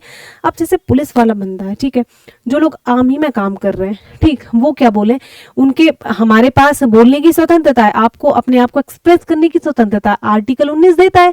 अब वो बोले भाई कि मेरे पास मेरी स्वतंत्रता है, जाके वीडियो पे लाइव, जाके इंस्टा पे लाइव गया और सारी जितनी भी अंदर की इंफॉर्मेशन थी उसको उड़ेल दी और कहेगा मेरा तो मौलिक अधिकार है। ठीक है, जाके पाकिस्तान पहुंच गया, ठीक, और वहां पे जाके सब कुछ सारी बातें बताएगी, क्या क्या चल रहा है, देखो हम कहाँ कहाँ अटैक करने वाले हैं, ये सारी चीजें। ठीक, मतलब जितनी भी हमारी सीक्रेट इन्फॉर्मेशन है उनको आप कन्वे कर दिए इधर उधर। ठीक है, तो आपको गोपनीयता बनानी पड़ेगी देश के रक्षा के लिए, लोगों के हित के लिए। तो आपके संवैधानिक अधिकारों को कहीं ना कहीं कम कर दिया जाएगा, और ये काम करने का किसका अधिकार है? हमारी संसद के पास, यानी कि पार्लियामेंट ऑफ इंडिया के पास ये अधिकार है। तो आर्टिकल 33 वही बात करता है कि कुछ ऑफिसेज ऐसे हैं, कुछ पोस्ट ऐसी हैं जिन पे बैठे लोगों के अधिकारों को हम कम कर सकते हैं, क्योंकि वो देश के लिए, देश के लोगों के हित के लिए जरूरी है, गोपनीयता बनाए रखने के लिए। ठीक है, restrict modify fundamental right from armed forces, police, intelligence agencies etcetera, रोक सकते हैं। पुलिस में बैठे लोग हो गए, इंटेलिजेंस एजेंसीज हो गई, एटसेट्रा। ठीक है, आई होप क्लियर हो गया होगा। अगर फंडामेंटल राइट के चलते कल को पुलिस नहीं बोल दिया आमिर हम तो लड़ाई नहीं करेंगे भाई, हमारे मौलिक अधिकार कहते हैं हम तो नहीं मन कर रहा लड़ाई करने का, ऐसे थोड़ी ना होगा। बॉर्डर पे खड़े हैं, उधर से पाकिस्तानी फोर्स धुआंधार इधर बोल दिया नहीं हम नहीं करेंगे, तो वो नहीं हो सकता। तो उनके कहीं ना कहीं जो है मौलिक अधिकारों को कम किया जा सकता है, कम किया जाता है इनफैक्ट। अगला आ रहा है हमारा अनुच्छेद 34, आर्टिकल 34 क्या कहता है? सैन्य शासन यानी कि मार्शल लॉ के दौरान मौलिक अधिकारों पर प्रतिबंध की व्यवस्था, provides restriction for fundamental right during martial law. Martial law समझ में आता है? मार्शल लॉ देखो तब होता है जब सरकार वगैरह अपने हत्थे पत्ते छोड़ देते हैं कि अब हमसे नहीं संभाला जा रहा देश, अब तुम संभालो, तो देश में मार्शल लॉ लग जाता है। मार्शल लॉ में सारी की सारी पावर आर्मी के पास स्थानांतरित हो जाती है, सारी शक्तियां, तो उस टाइम पे आर्मी जो चाहे वो करे। ठीक है, अब ऐसा नहीं है, आप पाकिस्तान में देखते हो, आपने म्यांमार में देखा होगा सॉरी म्यांमार वगैरह में देखा होगा कि भाई सरकार को उठा के फेंक देते हैं और आर्मी सारी की सत्ता अपने आप में हड़प लेती है। पाकिस्तान में भी ऐसा होता होगा। अब शोषण किया जा रहा है, देख रहे हो, जो एक टाइम पे बंदा पाकिस्तान का प्रधानमंत्री रहा है आज उसके साथ जेल में शोषण हो रहा है। खैर उनका तो कुछ हो ही नहीं सकता। तो मेनली हमारे यहाँ का संविधान इतना है कि हमारी आर्मी कभी उतनी स्ट्रांग नहीं हो सकती। डेफिनेटली आर्मी अपने तरीके से कितना अच्छा काम करती है देश के प्रति, लोगों के लिए, लेकिन उनके देश में क्या है, आर्मी सरकार को उखाड़ के फेंका, तख्ता पलट जिसको नहीं बोलते हैं, क्या हो गया, तख्ता पलट हो गया। सेम म्यांमार में हुआ था एकदम से। ठीक है, तो मार्शल लॉ के दौरान क्या होगा कि आपके जो भी फंडामेंटल राइट हैं वो क्या है, खत्म हो जाएंगे, वायलेट हो सकते हैं। लेकिन हमारे यहाँ पे कहीं भी मार्शल लॉ के बारे में नहीं दिया हुआ है, हमारे यहाँ इमरजेंसी लगती है, आपातकाल लगता है। आपातकाल में भी आपका अनुच्छेद 21 और 20 नहीं खत्म हो सकते हैं, याद रखिएगा। लेकिन हाँ, आपातकाल जैसे लगता है तो अनुच्छेद 19 जो आपको अधिकार दे रहा है वो अधिकार खत्म हो जाते हैं। ठीक है, तो हाँ, अगला हमारा जो आर्टिकल है वो हम देखते हैं। संसद को अनुच्छेद 16, 3, 32, 3, 33, 34 के तहत कानून बनाने का अधिकार है। सारी शक्तियां तो हमारी संसद के पास निहित है। तो अब जो है हमारी संसद कानून बना सकती है 32(3) के लिए भी, 33, 34, अब 32(3) के अंदर स्पेसिफिकली क्या है नहीं घुसना है। ठीक है, अब यहाँ पे ये भी कानून नहीं बना सकते कि कल को मन करा, देखो मैं चीजों को आपको कनेक्ट करके दिखा रही हूँ, कल को मन करा संसद का कि मैं 32 को खत्म कर देता हूँ, भाई 32 को खत्म करते ही सारे अधिकार खत्म हो रहे हैं, तो वो नहीं कर सकते हैं, क्योंकि हमारे पास क्या है, समीक्षा करने को बैठा है आपके कानूनों के ऊपर कौन, कोर्ट बैठे हुए हैं। ठीक है, सुप्रीम कोर्ट बैठा है हमारा, तो समीक्षा करने, जैसे ही तुमने मौलिक जो हमारा बेसिक जो आपका स्ट्रक्चर है संविधान का, अगर उससे छेड़छाड़ करी तो भाई तुम्हारा कानून खत्म हो जाएगा। ठीक है, तो ये समझ में आ गया होगा। 33 में क्या है, आपके कुछ ऐसे लोग हैं जैसे आर्म फोर्सेस हो गई, पुलिस हो गई, इंटेलिजेंस एजेंसीज हो गई, इनके संवैधानिक जो हमारे मौलिक अधिकार है उनको संसद खत्म कर सकती है, कम कर सकती है। 34 में क्या है, मार्शल लॉ के दौरान आपके मौलिक अधिकारों पे प्रतिबंध लग जाएगा। एंड 35 में क्या है हमारा, 35 में संसद को ये पावर दी गई है कि मौलिक अधिकारों पे वो कानून को बना सकती है, पनिशमेंट को बना सकती है। Power parliament to make law under क्या है, प्रिस्क्राइब पनिशमेंट। ठीक है, तो ये हमारा आई होप क्लियर हो गया होगा। ठीक, अब एक बार सवाल देख लेते हैं, इस पर क्वेश्चंस क्या क्या आपके पूछे गए और हम कर पाएंगे या नहीं कर पाएंगे। पहला सवाल है इसमें, भारतीय संविधान के निम्नलिखित में से किन अनुच्छेदों में मूल अधिकारों का वर्णन है। मूल से समझो किसमें, 12 से आर्टिकल 12 to 35, 12 से 35 में हमारे मूल अधिकारों का वर्णन है। 5 से 11 किसकी बात करी, याद करो। नागरिकता, सिटीजनशिप। 36 से 51 किसकी बात होगी? अगला हमारा आएगा डीपीएसपी, ठीक है, आर्टिकल 52 से 62, ये आपका सवाल है, आप बताएंगे ये इसमें क्या है, ठीक है। एक्सप्लेनेशन एक बार देख सकते हो यार, सॉरी, ये हमारा जो है यहीं पे दे दिया हमने, क्या भारतीय संविधान के अनुच्छेद 36 से 51, ठीक है ठीक है, इन्होंने भी नहीं दिया हमारा 52 से 62, तो वो आप ही बताओगे, किस्मत अच्छी नहीं थी। कमेंट बॉक्स में आंसर्स चाहिए मुझे, जो लोग यहाँ तक अगर वीडियो में पहुंचे हैं तो वही मतलब ये आपके डेडिकेशन को, आप कितने ज़्यादा अपने एग्जाम को लेके डेडिकेटेड हो, ठीक है, कितने अच्छे से सीरियस एस्पिरेंट हो आप, ये दिखाता है। तो कम से कम एक टाइप करके आंसर लिख दो भाई, ठीक है, वो आपकी सिंसेरिटी को दिखाता है। अगला सवाल है हमारा, भारतीय संविधान के निम्नलिखित में से कौन से अनुच्छेद मौलिक अधिकारों से संबंधित है? कौन से अनुच्छेद है? तो आपका आर्टिकल आ जाएगा हमारा 12 to 35, ठीक, ये आपका मौलिक अधिकारों से संबंधित देखने को मिल जाएंगे। अगला सवाल देखते हैं। अगला सवाल कह रहा है, भारतीय संविधान का निम्नलिखित में से कौन सा भाग मूल अधिकारों से संबंधित है? कल की ही क्लास में बताए थे, आज भी बताया था हमने आपको कि हमारा पार्ट 3 और आर्टिकल 12 से 35 मौलिक अधिकारों के बारे में बताता है। तो इसमें हमारा आंसर हो जाएगा बी, यानी कि आपका पार्ट 3 भाग 3 में आपके मौलिक अधिकार देखने को मिलते हैं। भारतीय संविधान के भाग 6 राज्यों से, भाग 9 पंचायतों से तथा भाग 11 संघ और राज्य के बीच संबंधों से संबंधित है। और आपका पार्ट 3 किससे संबंधित है? पार्ट 3 मौलिक अधिकारों से है, ठीक है। अगला क्वेश्चन देखते हैं। अगला क्वेश्चन कह रहा है, आरंभ में भारत के संविधान में कितने मौलिक अधिकार प्रदान किए गए थे? तो मैं यहाँ पे एक चीज आपको बता दूं कि हमारे संविधान में, सॉरी यहाँ पे हम एक चीज और मिस कर गए, उसको इस क्वेश्चन में हम देख लेते हैं, काफी चीजें रह जाती हैं। आर्टिकल 30 के बाद आपने देखा होगा आर्टिकल 31 नहीं आया, क्यों नहीं आया? देखो हम बताते हैं आपको। आर्टिकल 31 में क्या था? आपके पास राइट टू प्रॉपर्टी था। क्या था हमारा? राइट टू प्रॉपर्टी, यानी कि संपत्ति का अधिकार था। अब भाई संपत्ति का अधिकार फंडामेंटल राइट दे दिया, उस टाइम पे हमें देश का भी विकास करना था। अब जैसे ही हम डेवलपमेंट करना है, देखो कहीं पे आपको कोई जगह बनानी होगी, ठीक है, कहीं रोड बनाने हैं, कहीं और इंफ्रास्ट्रक्चर खड़ा करना है, तो जब हम देश का विकास करने के लिए अग्रसर हो रहे थे तो कहीं ना कहीं मौलिक अधिकार, जिसमें ये था हमारा आर्टिकल 31 जो था संपत्ति का अधिकार, ये आड़े आ रहा था। जैसे किसी के खेत से रोड निकालनी है, हाईवे एक्सप्रेस भी निकालना है, अब तो जमीन भाई वो हु हल्ला मचा दे रहे थे, पहुंच जा रहे हैं सीधे कोर्ट की, जमीन ले ली, वो तो मेरा अधिकार है, मौलिक अधिकार है, कैसे छीन लिए? देश का विकास भी जरूरी है। तो मन में आया कि भाई सबसे पहले तो इसको खत्म करो, ये जो दिख रहा है, क्योंकि हमको देश में इंफ्रास्ट्रक्चर भी बनाना है, तो संपत्ति के अधिकार को आपका कहीं ना कहीं खत्म कर दिया गया, हटा दिया जाता है, राइट टू प्रॉपर्टी, ठीक है। तो हमारे संविधान में पहले जो देखने को मिलते थे, अगर सवाल आए तो पहले और फिलहाल दोनों चीजें देख के चलिएगा। तो पहले यानी कि पास्ट की बात कर रहा है, तो हमारे यहाँ पे 7 मौलिक अधिकार थे, 7 प्रकार के, बट आज कितने हैं? आज आपको 5 देखने को मिलते हैं कि जो संपत्ति का अधिकार था, मौलिक अधिकार था, उसको हमने खत्म कर दिया है। उसको क्या है? हमने खत्म कर दिया। एक्सप्लेनेशन देखेंगे, अच्छे से देखेंगे, क्योंकि ये हम कवर करके नहीं आए थे। आरंभ 26 जनवरी 1950 में भारत के संविधान में 7 मौलिक अधिकार प्रदान किए गए थे। मूल संविधान में अनुच्छेद 31 के अंतर्गत संपत्ति का अधिकार भी शामिल था।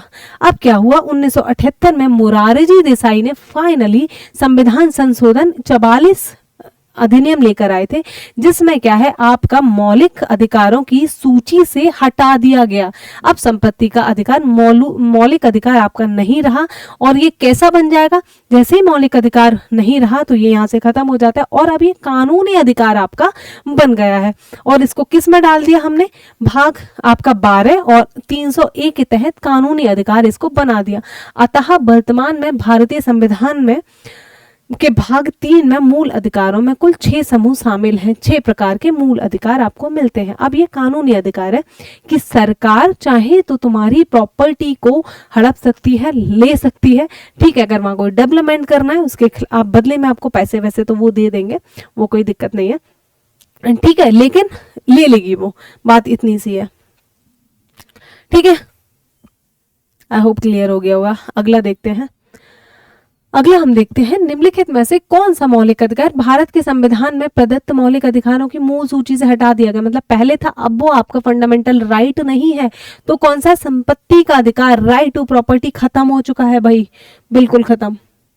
ठीक, अगला देखते हैं भारतीय संविधान के भाग 3 में मूल अधिकारों के कितने समूह शामिल हैं? कितने समूह हैं? ठीक है, कितने ग्रुप्स हैं हमारे? तो वो हैं आपके 6। अभी इसने है बोला है, आज की बात कर रहा है, प्रेजेंट में अभी क्या है, पिछले जो भी रहा होगा। तो इसमें करेक्ट ऑप्शन हमारा हो जाएगा राइट आंसर 6। ठीक, ए ऑप्शन। अगला क्वेश्चन देखते हैं। अगला क्वेश्चन कह रहा है भारतीय संविधान को अंगीकृत, अब इसने बोला अंगीकृत, ये शब्द को ध्यान रखो। अडॉप्टेड जिस दिन आया था, लागू हुआ था, तब कितने थे? तब थे आपके 7, हटा दिया, 6 रह गए, सिंपल। अगला क्वेश्चन देखते हैं 1950 में भारतीय संविधान द्वारा कितने मूल अधिकार, 1950 की बात कर दी है भाई ने, तो हमारा ऑप्शन सी के, अब जैसे ही पूछ लो, प्रेजेंट में पूछ लो, मूल अधिकार में पूछ लो, हम देंगे सही आंसर क्योंकि हमने इतने अच्छे से पढ़ रखा है। अगला क्वेश्चन देखते हैं। अगला क्वेश्चन कहता है जनता को राज्य के दमनकारी कार्यों से बचाने के लिए मौलिक अधिकारों की गारंटी दी गई है। न्यायिक निर्णय भारतीय संविधान द्वारा परिभाषित राज्य शब्द के दायरे का विस्तार करते हैं। किस आर्टिकल में? बहुत अच्छे से बताया था बेटा कि 12 और 13 जो अधिकार हैं उसमें अधिकार की बात नहीं है, उसमें क्या है, 12 में आपके क्या बताया मैंने, राज्य को परिभाषित किया गया है कि कौन कानून बना सकता है। ठीक है, एंड 13 में क्या था, जो भी कानून बनाए जा रहे हैं उनकी समीक्षा की जाएगी, मौलिक अधिकारों को तो नहीं हनन कर रहे हैं वो। तो हमारा आर्टिकल 12 यानी कि अनुच्छेद 12 इसका सही ऑप्शन हो जाता है। यही हमारे राज्य को परिभाषित कर रहा है। एक्सप्लेनेशन देख लो एक बार, खुद से देखो, वीडियो पॉज करो यार। ठीक है, और किताब ले ही लो, जब इतनी हम बात कर रहे हैं तो बेटर होगी, चीज़ें और आसान हो जाएंगी आपके लिए। सिंपल जाएं, पहले चैप्टर पढ़िए बुक का, देन उसके बाद आप वीडियो देखिए, ज़्यादा अच्छे से समझ आएगा क्योंकि आपने पढ़ा होगा तो वो आपके दिमाग में होगा कहीं ना कहीं। फिर जब आप यहाँ पढ़ेंगे तो कई दफ़ा आपने उस चीज़ को किसी और तरीके से समझा होगा, यहाँ क्लियर हो जाएगा। तो यानी कि आपके दिमाग में चीज़ें डीप रूटेड बैठ जाएंगी सबकॉन्शियस माइंड में। फिर आपको एग्जाम में ये जो शब्द और सेंटेंसेस मैं बोल रही हूँ ना फोर्सफुली, वो एग्जैक्टली याद आएंगे क्योंकि मेरे साथ हुआ है। जब भी हम चीज़ों को अच्छे से पढ़ लेते हैं ना एकदम उसमें रम के, तो आपको एग्जाम में वो सीधे सीधे सेंटेंसेस सुनाई देते हैं टीचर के। ओके, देखते हैं एक बार भारतीय संविधान के किस अनुच्छेद में यह उल्लेख है कि जो कानून किसी भी मौलिक अधिकार के साथ असंगत है उनका अल्पीकरण। अभी बताया था कि भाई कोई भी कानून बनाए, जो 12 के अकॉर्डिंग जो जो हमने दे रखे हैं उन्होंने कानून बनाया, अगर वो मौलिक अधिकारों से उन्होंने चूचा करी, खत्म है, रहने ही नहीं देंगे तुमको। तो ये अगला ही बता देता है 13। ठीक है, अगला क्वेश्चन देखते हैं। अगला क्वेश्चन कह रहा है भारतीय संविधान का निम्नलिखित में से कौन सा अनुच्छेद संसद को सशस्त्र बलों, अर्धसैनिक बलों, पुलिस बलों, खुफिया एजेंसी और समान बलों के सदस्यों के मूल अधिकारों को निर्वर्धित या फिर निराकृत करने की क्या देता है, अधिकार देता है। कि मतलब हम जो है आपके जो भी अधिकार हैं उनको कम कर देंगे, खत्म कर देंगे, क्योंकि आपकी जो जिस सीट पे बैठे हो, ठीक है, वो सीट उतनी अहम है कि आपके मौलिक अधिकार छोटे पड़ जाते हैं, क्योंकि वहां देश का मामला है, हमारी गोपनीयता का सवाल होता है। ठीक है, तो इसमें आपका करेक्ट ऑप्शन हो जाएगा, जल्दी याद करो किसके बारे में बताया था, 32 के बाद आपका जो अगला आता है आर्टिकल 33। करेक्ट ऑप्शन हमारा हो जाएगा सी, अभी अभी देखा था।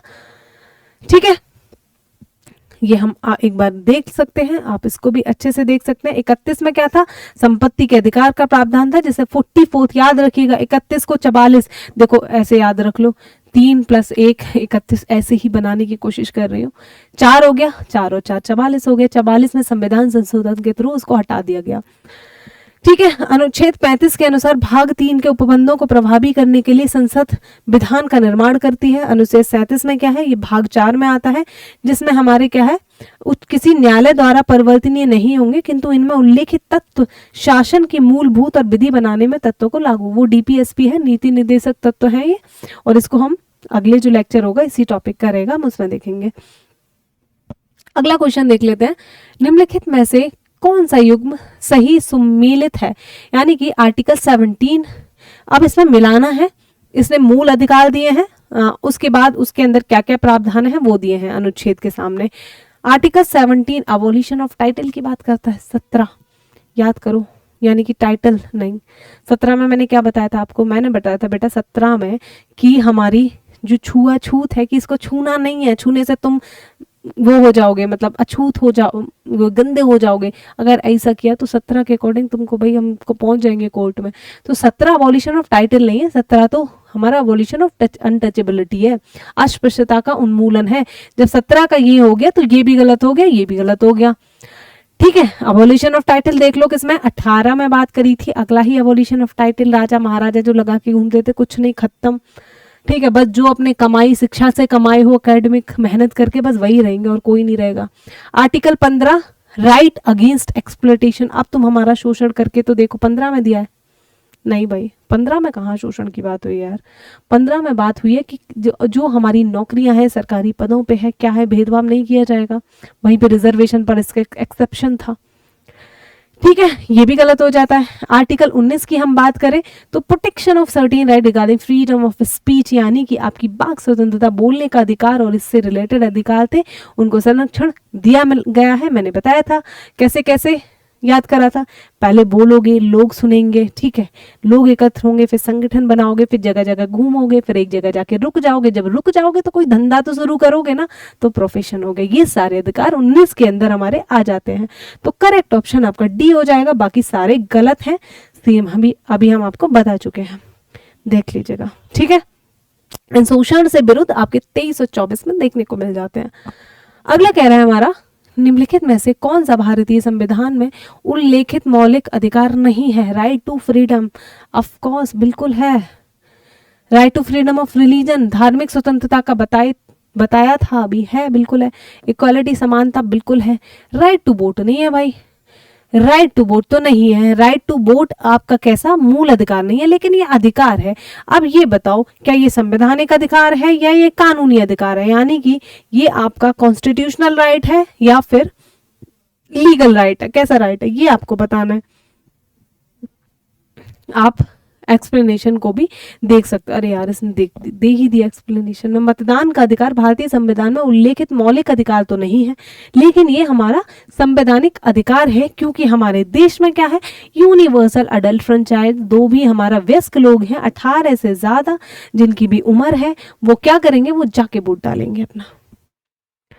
ठीक है, अगला सवाल देख लेते हैं। अगला क्वेश्चन आपका कह रहा है कि मूल अधिकारों की अवधारणा सर्वप्रथम डैश में मैग्ना कार्टा के अस्तित्व में आई। वही मैंने अपने आप को करेक्ट किया था, कई दफा गलत निकल जाता है फ्लो में, कि मैग्ना कार्टा जो था वो आपका कहाँ, ब्रिटेन से, लेकिन हमारा जो बिल ऑफ राइट से हम यूएसए का था, वहां से हमने क्या लिया है, अपने मौलिक अधिकारों को की प्रेरणा ली है। तो हमारा मैग्ना कार्टा, ऐसे उल्टे पुल्टे शब्द नहीं के यहाँ पे होते हैं, याद रखने को बोल रही हूँ, तो आपका इंग्लैंड हो जाएगा इसका करेक्ट ऑप्शन। ठीक है, मूल अधिकारों की अवधारणा सर्वप्रथम इंग्लैंड में मैग्ना कार्टा में अस्तित्व में आई। मौलिक अधिकारों की अवधारणा इस विचार पर आधारित है कि कुछ ऐसे अधिकार हैं जो सभी मनुष्यों को अंतर्निहित हैं, चाहे उनकी राष्ट्रीयता क्या है, चाहे उनकी नस्ल कुछ भी हो। ये अधिकार अक्सर राष्ट्रीय संविधानों और अंतर्राष्ट्रीय संधियों में निहित है।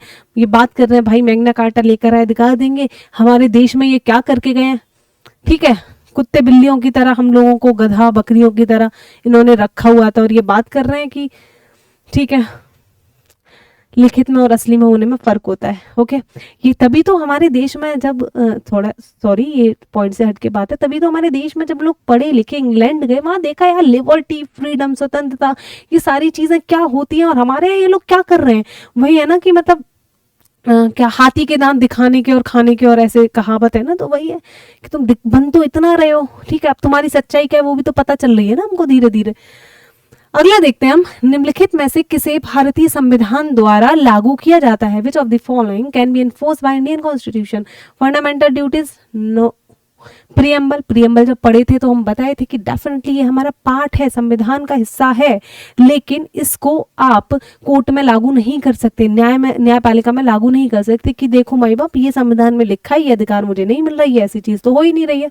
नहीं, पार्ट ऑफ कॉन्स्टिट्यूशन है, लेकिन जस्टिसएबल नहीं है। ठीक है, तो डेफिनेटली हमारा फंडामेंटल राइट्स है, डीपीएसपी बिल्कुल भी नहीं है। ओके,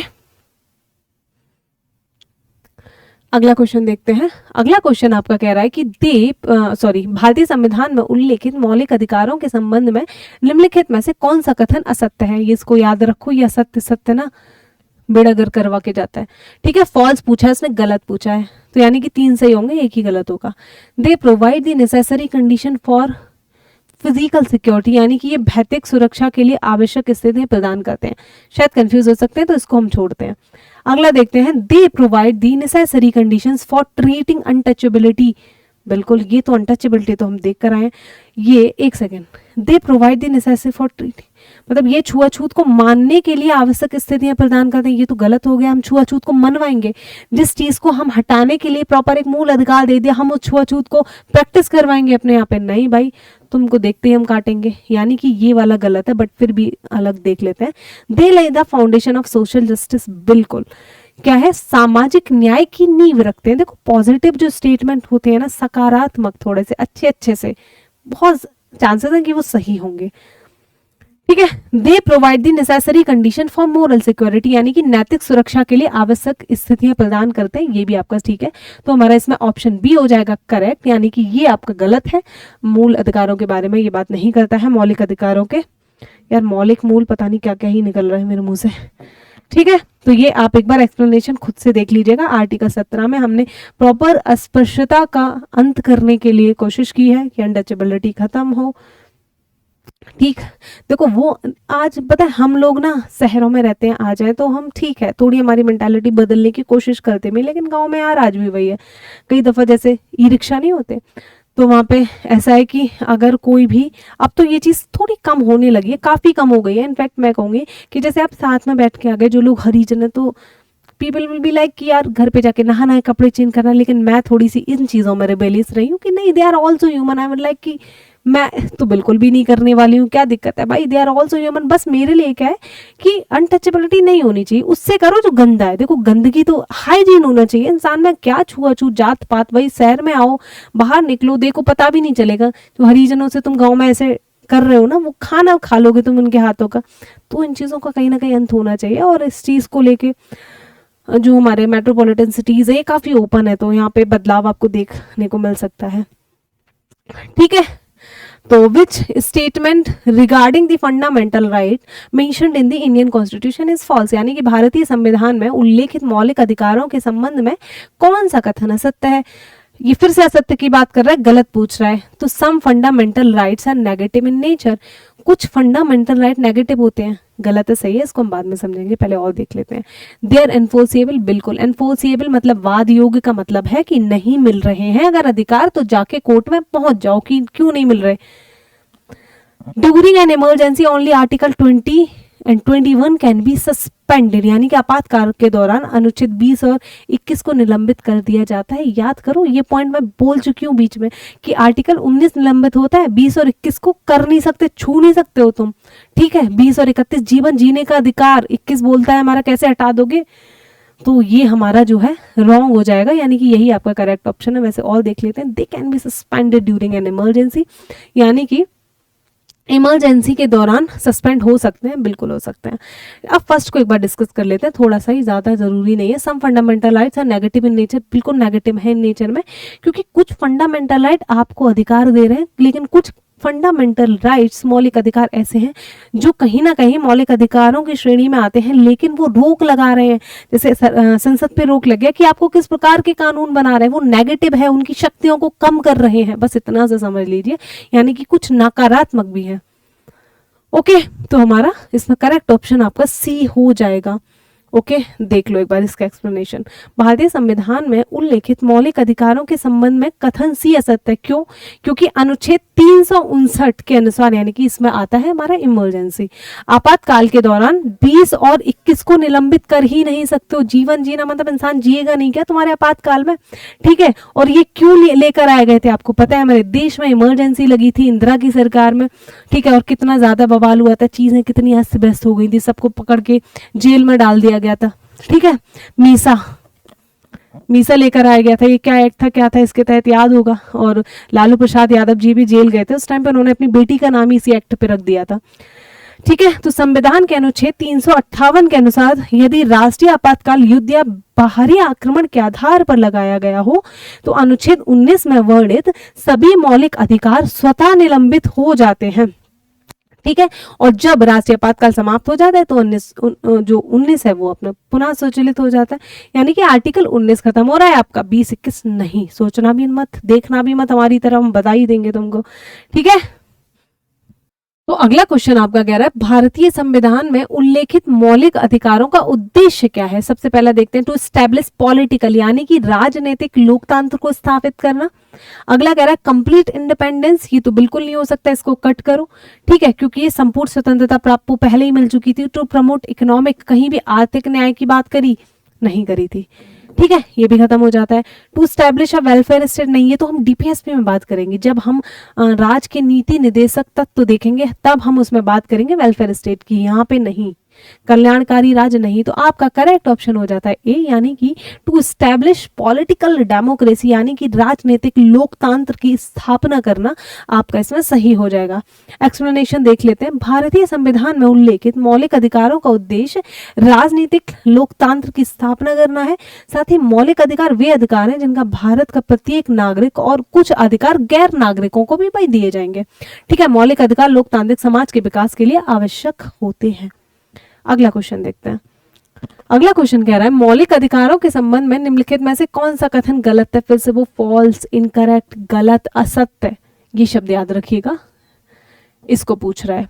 तो पहला, fundamental right can be enforced by law, बिल्कुल लॉज, तभी तो वो फंडामेंटल है, तभी तो वो आपके मौलिक अधिकार हैं, कानून द्वारा मौलिक अधिकारों को कानून द्वारा लागू किया जाता है। एक मिनट, इसको छोड़िए, हिंदी में थोड़ी लैंग्वेज अलग है। Article 21 provide the right to life, हाँ, जीने का अधिकार है, बिल्कुल जीवन का अधिकार प्रदान करता है, करेक्ट है ये।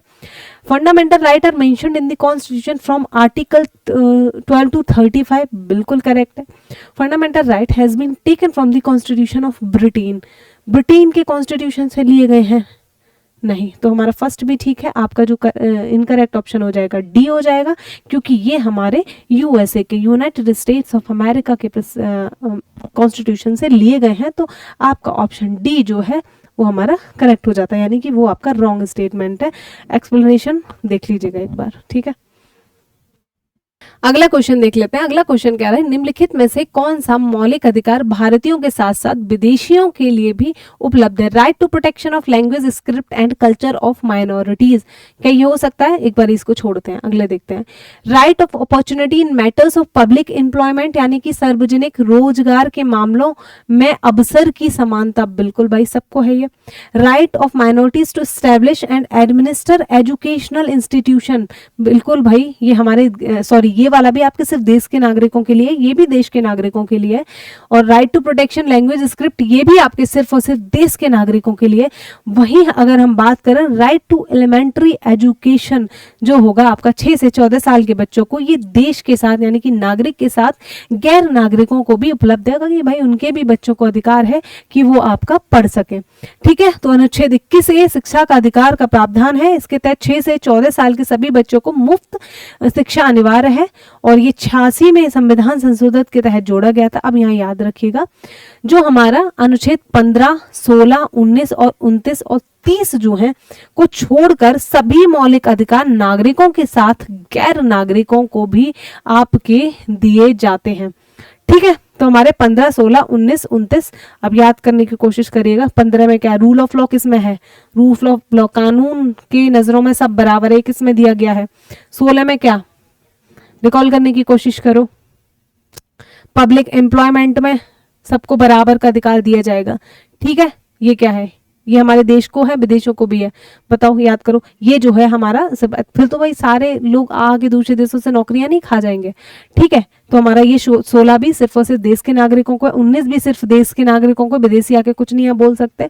29 भी आपका, 30 भी, यहाँ पे सॉरी मैं खुद को करेक्ट करती हूँ, जो हमारा था, मैंने बोला था आर्टिकल जो आपका कौन सा है हमारा, एकदम एक मिनट, 15 हो गया, 16 हो गया, सॉरी हमारे 15 में जो चीज दी गई है कि किसी भी सेक्स के आधार पे जो है वो हमारा भेदभाव नहीं किया जाएगा, सेक्स हो गया, जाति हो गई, कास्ट हो गए, ये सारी चीजें, तो ये सिर्फ भारतीयों के लिए है।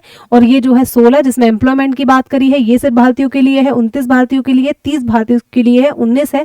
और जो मैंने बोला था रूल ऑफ लॉ वाली चीज, सॉरी गलती से निकल गया, कानून का अधिकार, ये आर्टिकल 14 में है हमारा, ठीक है। एंड ये वाले अधिकार जो है गैर भारतीयों को, गैर नागरिकों को दे रहे हैं, इनको भी हम छीन सकते हैं, इतना याद रखिएगा, ठीक है। एनिमी एलियंस के केस में, एनिमी एलियंस कौन, जब किसी कंट्री के साथ हमारा वॉर हो जाता है तो वो एनिमी एलियंस। क्लास लंबी हो गई है काफ़ी, ठीक है, 2-4 हमारे क्वेश्चंस और बचे हुए हैं बस, तो 1-2 चीज इधर उधर निकल रही है। सीमित सरकार की अवधारणा नागरिकों के डैश की सत्तारूढ़ी सरकारों से रक्षा करने के लिए एक प्रमुख प्रयास है। बहुत देर से पढ़ते आ रहा है, फंडामेंटल ऐसे होता है, देखो जल्दबाजी में, फंडामेंटल राइट यहाँ पे आपका करेक्ट ऑप्शन हो जाएगा, ठीक है। कौन सा हो गया हमारा, डी, खुद से पढ़िएगा, एक्सप्लेनेशन किताब से पढ़िएगा। अब आगे अगला सवाल, जब न्यायालय को पता चलता है कि किसी व्यक्ति की गैर कानूनी गिरफ्तारी हुई है तब कौन सी रिट जारी किया जाता है। इसने फिर से रिट, भाई गैर कानूनी मैंने बताया था बंदा बंदी प्रत्यक्षीकरण से, याद रखो, टू हैव द बॉडी, वो बॉडी चाहिए, जिंदा चाहिए, कैसे गिरफ्तार करके लेके गए हो तुम, अब तो याद हो गया होगा, हैबियस कॉर्पस, ठीक है। करेक्ट ऑप्शन ए हो जाएगा, एक बार देख लीजिएगा, खुद से पढ़ लीजिएगा। अगला क्वेश्चन देखते हैं हम, ये बात कर रहा है सूचियों को मिलान करना है। मैंने बोला था ना कि ऐसे भी कीवर्ड उठा उठा के तुमसे मिलान करने कोई पूछ सकता है, वो देखो इसने पूछा हुआ है। हैबियस कॉर्पस कहाँ है भाई, टू बी सर्टिफाइड, प्रत्यक्ष उपस्थित होना, एग्जैक्टली कि अब मुझे वो बंदा प्रत्यक्ष चाहिए, टू हैव द बॉडी, तो हमारा ए का तो हो गया देखो 3। अब देखो ए का 3 किस किस में है, ए का 3 यार, ए का 3 तो एक में ही है, ऐसी प्रॉब्लम सॉल्व हो गई। मैंडेमस क्या है, फिर भी हम देख लेते हैं, परम आदेश, यानी कि मैंडेमस आदेश, आदेश टू कमांड, बी का 2 है, सामने दे रखा है अधिकार, क्यों वारंटो अधिकार प्रच्छा, और इसका कौन सा होगा हमारा, सी का 1 होगा। दावे की वैधता कि आप to check the validity of a claim, ठीक है। सरसरी हो गया हमारा, उत्प्रेक्षा रिट, ये आपका कहाँ जाएगा, ये आपका जाएगा टू बी सर्टिफाइड, सी प्रमाणित किया जाना, ठीक है। ये है आपके एक्सप्लेनेशन। वीडियो पॉज करें, किताब हो, किताब से पढ़ के देख लीजिएगा। देखिए तो ये हमने बहुत अच्छे से आपका चैप्टर फाइनली खत्म हो गया। फंडामेंटल राइट अपने आप में जितना इंपॉर्टेंट है उतना फिर वास्ट भी है, क्योंकि यहाँ से सवाल बहुत बनते हैं। तो मैंने आपको जो भी चीज़ें पढ़ाई थी, आई होप आपको पसंद आई होंगी, तभी आप देख रहे हैं, ठीक। तो ये जो हमारी किताब है शिवास, ठीक है, नाम से ही शिवास, शिव जी का एक अस्त्र, ये आपके जो तैयारी है उसमें एक अस्त्र की तरह ही काम करेगा। किताब का प्राइस बहुत रीजनेबल है, 329, इतना अच्छे तरीके से चीज़ें आपको बुक में गिवन है एकदम से, जहां आपके टेबल की ज़रूरत है, जहाँ आपकी चार्ट की ज़रूरत है, वो सारा दिया है। थ्योरी सिलेबस पूरा कवर अप है और उस पॉइंट ऑफ व्यू को रख के पूछा गया जो आपके एग्जाम में पूछा जाता है, ठीक है। साथ ही फिर आपको प्रीवियस ईयर क्वेश्चन जो अभी मैंने कराए थे सेम वही है, एक्सप्लेनेशन सेम आपको देखने को मिलेगा, एंड देन उसके बाद 1 लाइन फॉर्म में रिवीजन भी आपको, तो आप मैं बोल सकती हूँ 1 स्टॉप सॉल्यूशन है। डेफिनेटली किताब को खरीदेगा, काफ़ी बेनिफिट होने वाला है, it will be a worth buying, ठीक है। और तो आप किताब लीजिएगा। इसी किताब को अभी हम पढ़ रहे थे, फ्लिपकार्ट, अमेजोन, ये दोनों पे आपको अवेलेबल मिल जाएगा ई कार्ड पे। बाकी आसपास अगर आप दिल्ली वगैरह में रहते हैं, मतलब तैयारी कर रहे हैं, तो वहाँ पे आपको आपके आसपास जो हमारे बुक स्टॉल्स हैं वहाँ पे भी ये किताब मिल जाएगी। एंड नेक्स्ट आपका एआर पब्लिकेशन का टेलीग्राम चैनल हमने बनाया है, जिसपे आपको प्रॉपर पीडीएफ प्रोवाइड की जाती है, जो डेली हम आपको क्लासेस दे रहे हैं। साथ ही साथ कोई भी नोटिफिकेशन है, जैसे क्लासेस का नोटिफिकेशन यूट्यूब पे नहीं जाता है, तो इस पर हम आपको शेयर कर देते हैं।